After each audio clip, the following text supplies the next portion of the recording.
नमस्कार, आप देख रहे हैं यूथ इंडिया लाइव और मैं हूं अश्विनी सिंह राजपूत। आज मैं मौजूद हूं शाहजहांपुर डिस्ट्रिक्ट में और आज मैं मौजूद हूं एसएस कॉलेज और आपको बता देना चाहता हूं कि जो एसएस कॉलेज के नए प्राचार्य हैं डॉक्टर अनुराग अग्रवाल जी बनाए गए हैं, उन्हीं से आज हम मिलने के लिए, हमारी पूरी टीम मिलने के लिए आज शाहजहांपुर आई है।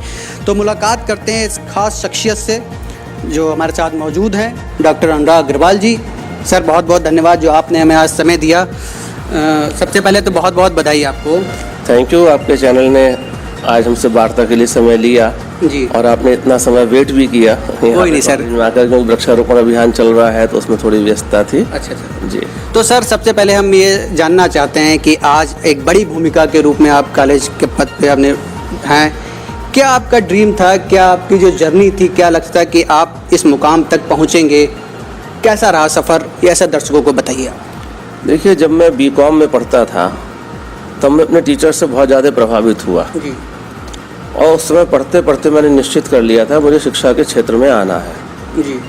तो बीकॉम करते करते मैंने अपना टारगेट बना लिया था कि मुझे डिग्री कॉलेज के अंदर पढ़ाना है।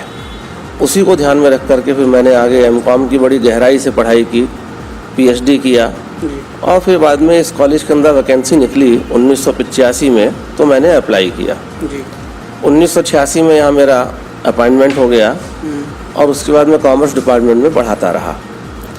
2008 में हमारे जो कॉमर्स के हेड थे डॉक्टर ए के मिश्रा, वो इस कॉलेज के प्रिंसिपल अपॉइंट हो गए जी। तो उसके बाद सीनियरिटी से मैं था, इसलिए मैं कॉमर्स डिपार्टमेंट का हेड हो गया और 2021 तक मैंने उस विभाग को चलाया और उसके बाद डॉक्टर ए के मिश्रा साहब जून में रिटायर हो गए तो उनके बाद सीनियरिटी के आधार पर मुझको ये पद प्राचार्य का प्राप्त हो गया। जब तक मैं कॉमर्स में हेड के रूप में रहा तो मेरा ये एक सपना था कि कॉमर्स का विस्तार हो। जी। तो कॉमर्स एक ऐसी शिक्षा है जो बच्चों को रोजगार देने में समर्थ है, बिल्कुल, और उसके पास ऑप्शन भी ज़्यादा होते हैं कॉमर्स पढ़ने वाले के पास। तो हमने अपने कार्यकाल में बीकॉम के अलावा बीबीए कक्षाएं प्रारंभ कराईं, ई कॉमर्स का सर्टिफिकेट कोर्स ये प्रारंभ कराया, इसके अलावा बीकॉम ऑनर्स, बीकॉम फाइनेंस खुलवाए और इस साल हम लोग बहुत जल्दी बीकॉम कंप्यूटर खुलवाने जा रहे हैं और कॉमर्स में पीजी एमकॉम भी हम लोगों ने बीच में खुलवाया। तो इस तरह से कॉमर्स की शिक्षा का विस्तार किया और आज भगवान की कृपा से और स्वामी जी के आशीर्वाद से हमारा कॉमर्स डिपार्टमेंट रोहिलखंड विश्वविद्यालय के कॉमर्स डिपार्टमेंट्स में जाना माना है, टॉप 10 में इसकी गिनती की जाती है। सर एक सवाल और है कि पहले के अंतराल से और अभी के अंतराल से एजुकेशन में काफ़ी परिवर्तन आया है, चाहे वो ऑफलाइन से रिलेटेड बात हो जाए तो ऑनलाइन से, जो पढ़ाई के प्रति बच्चों को डिस्टेंस आ रही, उसके पीछे क्या आप अपनी राय रखते हैं? रखिए बात बताइए। देखिए, पहले के समय में और आज के समय में बहुत ज़मीन आसमान का अंतर आया है। पहला अंतर तो ये है कि जो बच्चे पहले आया करते थे, जिस समय हमने नौकरी शुरू की थी 1986 में जी, तो ज़्यादातर बच्चे खाली हिंदी मीडियम के होते थे और लड़कियां कॉमर्स बिल्कुल भी नहीं लेती थीं। लेकिन अब अंतर एक तो ये आया है कि बच्चे इंग्लिश मीडियम के आते हैं, वो ये चाहते हैं जो लेक्चर हो वो हिंदी इंग्लिश दोनों का मिक्स हो, बिल्कुल, क्योंकि जो बच्चा इंग्लिश मीडियम में आता है वो भी 100% अंग्रेजी नहीं जानता, बिल्कुल, वो भी चाहता बीच में हिंदी बोली जाए और हिंदी मीडियम वाले बच्चे भी आते हैं। तो लेक्चर का लेवल वो रखना पड़ता है जो दोनों प्रकार के बच्चों को समझ में आए। दूसरी बात यह है कि अब कॉमर्स में लड़कियाँ बहुत आने लगी। तो पहले लड़कियां नहीं होती थी, सारे बॉयज होते थे। तो अब हम लोगों को लेक्चर लेते समय ये भी ध्यान रखना होता है कि हमारे क्लास का टाइम ऐसा हो जिसमें लड़कियां भी आ सकें। सपोज पहले हम सुबह 8 बजे क्लास लगा लिया करते थे, लेकिन अब ये चूँकि लड़कियां घरों में काम करती हैं, अपने उनके ऊपर जिम्मेदारियां होती हैं परिवार की, तो वो 8 बजे नहीं आ पाती। इसलिए हम लोगों को अब 11 बजे लेक्चर लेना होता है कि लड़कियाँ भी उसके अंदर आ सकें और बैठ सकें। साथ में ये भी ध्यान रखना होता है कि जेंडर इक्वलिटी का वातावरण भी बना रहे और सभी प्रकार से कोई रैगिंग आदि की समस्या भी ना हो। दूसरा ये है कि अब बच्चे चूँकि कोएड से पढ़ कर के आते हैं और तमाम इंग्लिश स्कूलों से आते हैं, तो उनका व्यवहार बहुत बदला हुआ होता है, उनका आचरण अलग होता है। पहले जो बच्चे आते थे वो एकदम ऐसा लगता था जैसे वो एक विशेष कल्चर से, संस्कारों से बंधे हुए आ रहे हैं। अब बड़े एडवांस प्रकार के बच्चे आते हैं और उनके साथ हम लोगों को अपना तालमेल बिठाना होता है। इसके अलावा चूँकि ये मोबाइल का युग है तो बच्चे बहुत सी चीज़ों से ऑलरेडी परिचित होते हैं कि किस तरह से मेल करना है, कैसे व्हाट्सएप का यूज करना है, तो हम लोग उनको टेक्निकल तरीके से भी एजुकेशन देने में समर्थ होते हैं। कई बार ऐसा होता है कि बच्चे कॉलेज में नहीं आ पा रहे हैं, कहीं कोई प्रॉब्लम है, जैसे कोरोना काल में हुआ है, तो हम लोगों ने फिर कोशिश की है कि उनको व्हाट्सएप के माध्यम से सपोर्ट करें। यूट्यूब पे भी लेक्चर डाले गए हैं, इस तरह से उन्हें पढ़ाने का प्रयास किया गया है। और कोरोना 19 ने तो पढ़ाई की रूपरेखा ही पूरी बदल दी है। एक सर, इसमें हम यह बात जानना चाह रहे हैं कि कोविड के समय बच्चों के हाथ में फ़ोन है, एजुकेशन भी ऑनलाइन स्कूलों के माध्यम से दी जा रही, अभिभावकों का क्या रोल है इसमें? ये बात बहुत सामने ज़्यादातर उभर के आती है। देखिए, अभिभावकों के सामने कई प्रकार की परेशानियां हैं। बहुत से बच्चे ऐसे हैं जो ऐसी जगहों पर रहते हैं, ग्रामीण क्षेत्रों में रहते हैं, दूर क्षेत्रों में रहते हैं, जहां पर कि नेटवर्क की प्रॉब्लम है जी। तो उनके गार्जियंस की पहली प्रॉब्लम ये है कि अपने बच्चे को अगर हम मोबाइल दे भी देते हैं तो नेटवर्क नहीं आ रहा है, बिल्कुल, तो वो किस तरह से क्लास अटेंड करेगा। जी। तो या तो अपने बच्चे को उन्हें शहर भेजना पड़े, लेकिन कोविड-19 है तो ज़्यादा मोबिलाइजेशन हो नहीं सकता, बिल्कुल नहीं। तो ये पहली प्रॉब्लम आती है। दूसरी प्रॉब्लम ये है कि हर गार्जियन इतना समर्थ नहीं होता आर्थिक रूप से कि वो बच्चे को एक मोबाइल लेके दे सके ऐसा जो मल्टीमीडिया से युक्त हो। जी जी महंगे मोबाइल होते हैं, जी। तो आर्थिक समस्याएं भी गार्जियंस के सामने आती हैं।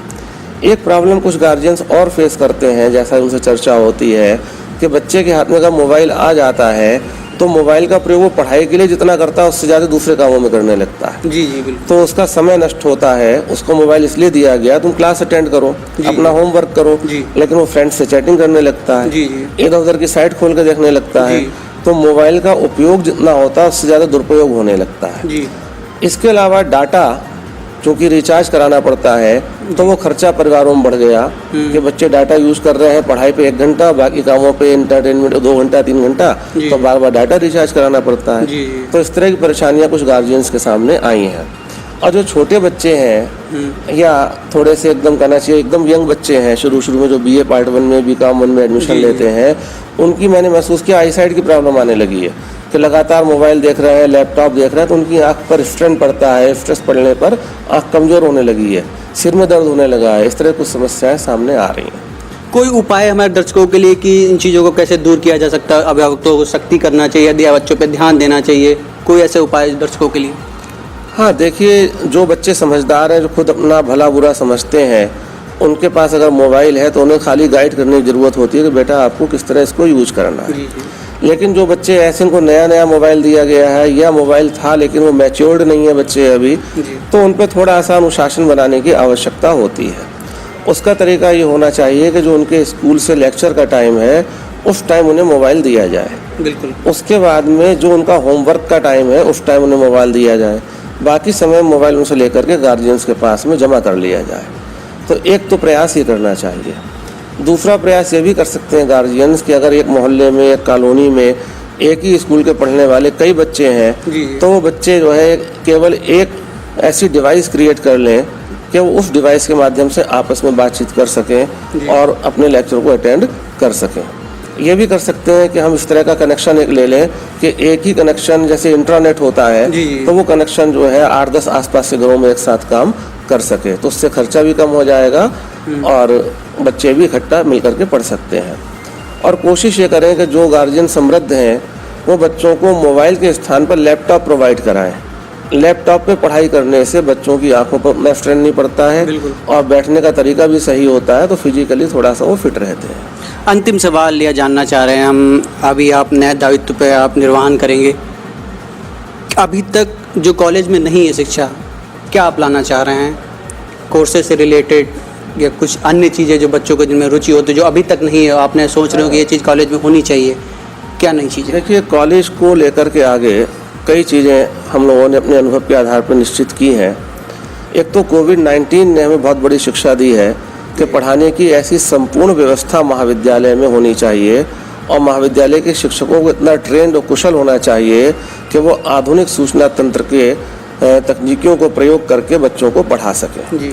अभी तक तो हमारे टीचर भी नहीं जानते थे जूम क्या होता है। बिल्कुल। उन्हें भी बताना पड़ा कि जूम ये होता है, इसको आप मोबाइल पे लोड कर सकते हो, घर जाके ऐसे पढ़ा सकते हैं। अब हमें पहला तो हमारी योजना ये है कि सारे टीचर्स को हम टेक्निकली साउंड करें, उनको स्किल्ड करें, उनके लिए वर्कशॉप कराएं। जी।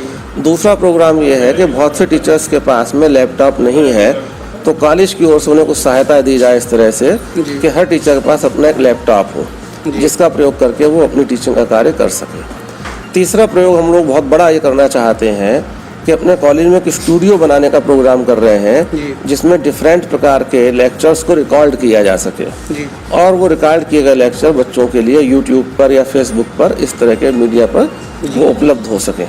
ये हमारा एक ड्रीम है, एक बड़ा प्रयास रहेगा, पूरा स्टूडियो बनाएं और उसके अंदर रिकॉर्डिंग की सुविधा रखी जाए। ठीक है, बहुत बहुत धन्यवाद। हमारे साथ डॉक्टर अनुराग अग्रवाल जी मौजूद थे जिन्होंने बताया कि फ्यूचर में क्या क्या प्लान हैं, भविष्य बच्चों को लेकर शिक्षा को कैसे वो नई तकनीक के साथ आगे बढ़ाएंगे, तमाम चीज़ें हमारे साथ साझा की।